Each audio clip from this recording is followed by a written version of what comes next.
আজকের ভিডিওর বিষয় হলো যে তিনটি অভ্যাসের কারণে মানুষের জীবন থেকে বরকত ও সুখ চলে যায়। প্রিয় দর্শক, একটা কথা বলুন তো, দিন রাত কঠোর পরিশ্রম করার পর বা প্রচুর টাকা আয়ের পরও কি মনে হয় জীবনে কোনো বরকত নেই? সব সময় একটা অশান্তি, মানসিক চাপ বা টানাটানি লেগেই থাকে। একবার ভেবে দেখেছেন কি কেন এমন হচ্ছে? আসলে আমরা অনেক সময় অজান্তেই দৈনন্দিন জীবনে এমন কিছু ছোট ছোট ভুল করে বসি যার কারণে আমাদের জীবন থেকে শান্তি আর রহমত কমে যায়। আজ আমি খুব সহজ তিনটি অভ্যাসের কথা বলবো যা আমাদের জীবন থেকে সুখ বরকত কেড়ে নিচ্ছে। চলুন মিলিয়ে দেখা যাক আমাদের মধ্যে এই অভ্যাসগুলো আছে কি না। তাহলে একদম প্রথমে যে মারাত্মক ভুল অভ্যাসটার কথা বলবো সেটা হলো সকালের বরকতময় সময়টা ঘুমিয়ে কাটানো। আমাদের অনেকেরই অভ্যাস হয়ে গেছে রাত জেগে ফেসবুক বা ইউটিউব চালানো আর সকাল 9টা পর্যন্ত ঘুমিয়ে থাকা, তাই না?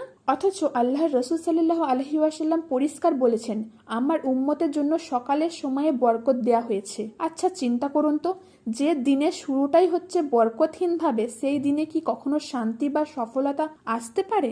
আশা করি ব্যাপারটা আপনাদের বোঝাতে পেরেছি। আজ থেকে সকালের সময়টা অলসতায় নষ্ট করা বন্ধ করতে হবে। এবার আসি দ্বিতীয় অভ্যাসে, সেটা হলো অকৃতজ্ঞতা করা বা সবসময় হা হুতাশ করা। আমাদের অনেকেরই স্বভাব হলো আল্লাহ আমাদের যা দিয়েছেন তা নিয়ে আমরা খুশি থাকি না, সব সময় নেই নেই করি, কিংবা অন্যের ভালো গাড়ি বাড়ি বা চাকরি দেখে নিজের জীবনের সাথে তুলনা করে কষ্ট পাই। কিন্তু এটাই তো আমাদের নিজেদেরই ক্ষতি। পবিত্র কোরআনে আল্লাহ স্পষ্ট বলেছেন, যদি তোমরা কৃতজ্ঞতা প্রকাশ করো তবে আমি অবশ্যই তোমাদের নিয়ামত বাড়িয়ে দেব। তাই আল্লাহ আমাদের যে অবস্থায় রেখেছেন সব সময় মন থেকে আলহামদুলিল্লাহ বলতে শিখুন। আর শেষ যে অভ্যাসটার কথা বলবো সেটা আমাদের সবার ঘরে ঘরে অশান্তির আগুন জ্বালাচ্ছে। কি সেটা হলো অন্য মানুষের গীবত বা পরনিন্দা করা। চায়ের আড্ডায়, ফোনে কিংবা সোশ্যাল মিডিয়ায় অন্য কারণ আমি একটু সমালোচনা না করলে যেন আমাদের দিনই পার হতে চায় না। কিন্তু মনে রাখবেন, গীবত করলে মানুষের সমস্ত নেক আমল আর ঘরের বরকত ধুলোয় মিশে যায়। তাই আজ থেকেই নিজের জিহ্বাকে কন্ট্রোল করার চেষ্টা করুন এবং অন্যের চর্চা করা একদম বন্ধ করে দিন।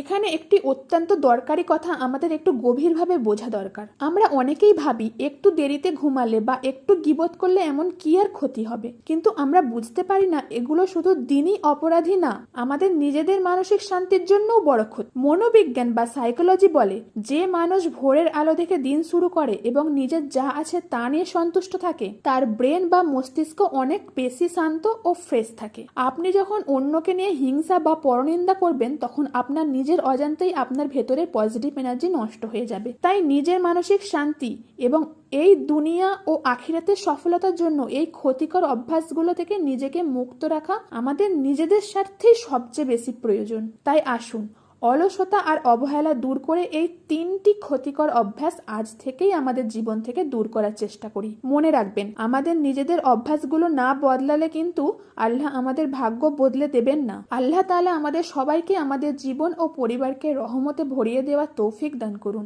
আমিন। আচ্ছা, এই তিনটি অভ্যাসের মধ্যে আপনার কাছে কোনটি সবচেয়ে বেশি ভালো মনে হয়েছে কমেন্ট করে কিন্তু অবশ্যই জানাবেন। ভিডিওটা ভালো লাগলে একটি লাইক দিয়ে আপনার পরিচিতদের সাথে শেয়ার করে দিন, যেন ওনারাও সচেতন হতে পারেন। আজ তাহলে এখানে শেষ করছি।